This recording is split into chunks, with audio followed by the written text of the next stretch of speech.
Hey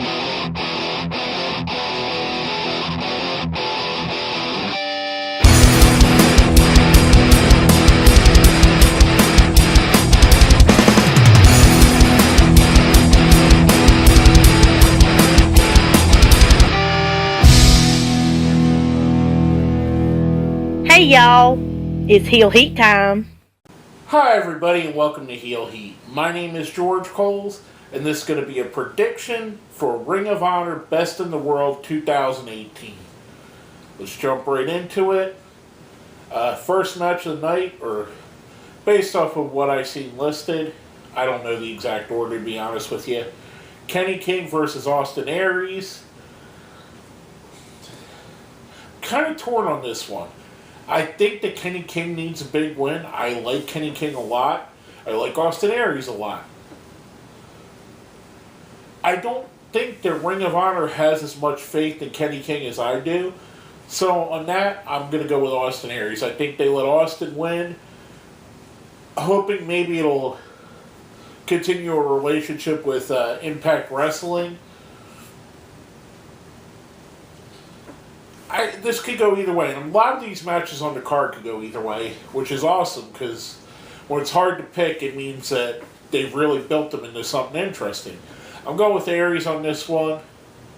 Next up, we have Punishment Martinez versus Hangman Adam Page in a Baltimore street fight for the TV championship. Everything in the build-up and everything in me screams Adam Page. The fact that Punishment Martinez just recently won his television championship kind of throws a monkey wrench into that thought process. Ring of Honor is not the promotion that likes to hotshot titles. They don't like to give a guy a title for him only to carry it for a month or two. They like to give it to a guy that's going to carry it for 6 months, 7 months, a year. I'm going to go with, and this is basically another situation where it's 60-40, where I'm just a little bit on one side. I think they bucked the trend and Hangman Page wins the title here. Hangman Page, I think, has the more upside of both of them. Not that I'm saying that Punishment Martinez is bad. I actually like the TV title on Punishment Martinez. I just think that the way this feud's been built, that Hangman Page has to be the winner here. I don't know. Like I said, this whole card is exactly like this. It's so difficult to pick these. But I'm going to go with Hangman. I think the Hangman's going to win. Gives them a more high profile. Plus, like I said, it's the way it seems that they build it. Next up, we have Jay Lethal versus Kushida. I think Lethal's going to win. I think Lethal's more... In the world of Ring of Honor, Lethal's more established and more prominent. If Kushida was a guy that I thought would stay in Ring of Honor for most of a year or something like that, I might give him a better chance. I think they're both excellent wrestlers. But the fact that Lethal's kind of the Ring of Honor flag bearer, I'm going to go with him on this one. Next up is the match, and I'm probably going to pronounce a lot of the names wrong. I don't watch a lot of Stardom, and what I do see is in Japanese, so I don't know if I'm pronouncing a lot of these names right, and if I'm not, I'm sorry. We got an 8-woman tag match, Sumie Sakai, Jenny Rose, Mayu Iwatani, and Tenille Dashwood versus Kelly Klein, Hazuki, Kagetsu, and Hana Kimura. Like I said, if I pronounce it wrong, I'm sorry.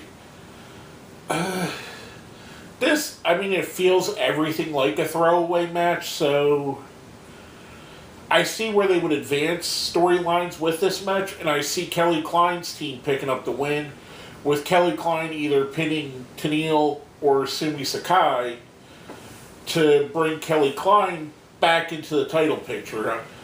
I honestly thought that Kelly Klein should have been the first Women of Honor champion, but I understand why Sumie Sakai has got that honor. She was in the first women's match in Ring of Honor history.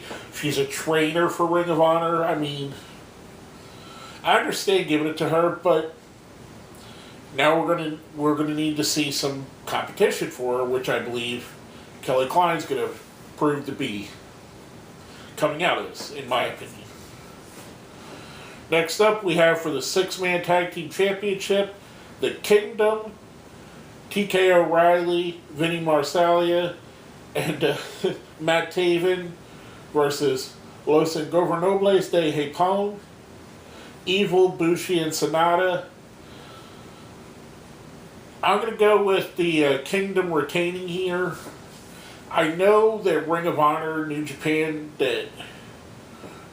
seems to get the upper hand a lot. I just don't see, again, like I said with Kushida, I don't see LIJ staying in Ring of Honor and defending it on all the Ring of Honor shows.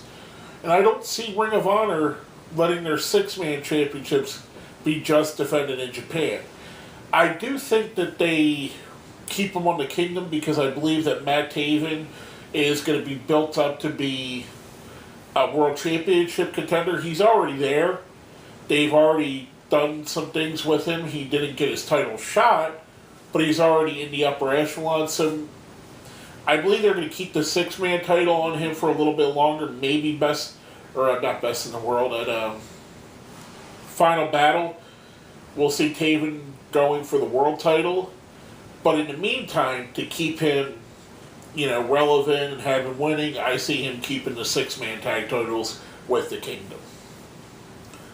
Next up, we have Flip Gordon versus Bully Ray, the Bully versus the Bullied, the old school versus the new. I love Bully Ray. He's one of my favorite wrestlers of all time. But I think Flip Gordon's going to win this. I think, again, like I said with the Hangman Page story, this story works out better with Flip winning the way that they build it, that Bully Ray is picking on the young guys, picking on Flip specifically. I think Flip picks up a win somewhat in a either earn his respect kind of way from Bully Ray or angering Bully Ray till we get to a point where we're going to get a Bully Ray specialty match, an ECW rules or an Extreme Rules match at some point. That's where I see it going from here. I see Flip winning this. He's either going to earn Bully's respect or he's going to win it in a way that Bully is going to demand an ECW style match and bring it into his forte.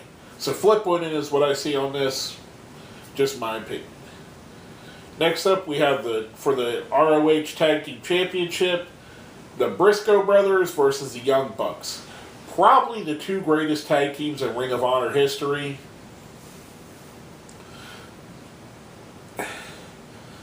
For some reason, I see the Bucks coming away with this. Like I said, with the New Japan Ring of Honor mix, I can easily see the Bucks winning this and becoming the Ring of Honor and New Japan World Heavyweight Tag Team Champions. I think that'll be something to placate the New Japan contingency that's having Kushida and Los Ingobernables lose on the show. So I see that happening. I see the Bucks carrying both belts. The Briscoes, they're set. They don't necessarily need the Ring of Honor Tag Team Championship, and neither do the Bucks. But I don't see the Bucks beating the Briscoes, the Briscoes beating the Bucks, especially with how strong the Bucks are being used in New Japan, with the All-In show coming up, with the G1 in San Francisco coming up in a week. I think the Bucks are going to have both titles for both those shows, in my opinion. That's what makes the most sense to me. And last but not least, for the Ring of Honor World Championship, we have the champion Dalton Castle defending against Cody Rhodes and Marty Scurll. Dalton's title run has been underwhelming, in my opinion. I don't think he's lived up to the expectations. I like Dalton. I really do. I'm not disrespecting him in any way. I like all three of these wrestlers. They're all three tremendous wrestlers. I'm torn, though, with what they're going to do. I can easily see Cody and Marty canceling each other out and Dalton picking up the win. I can easily see Cody and Marty being on the same page and Cody picking up the win.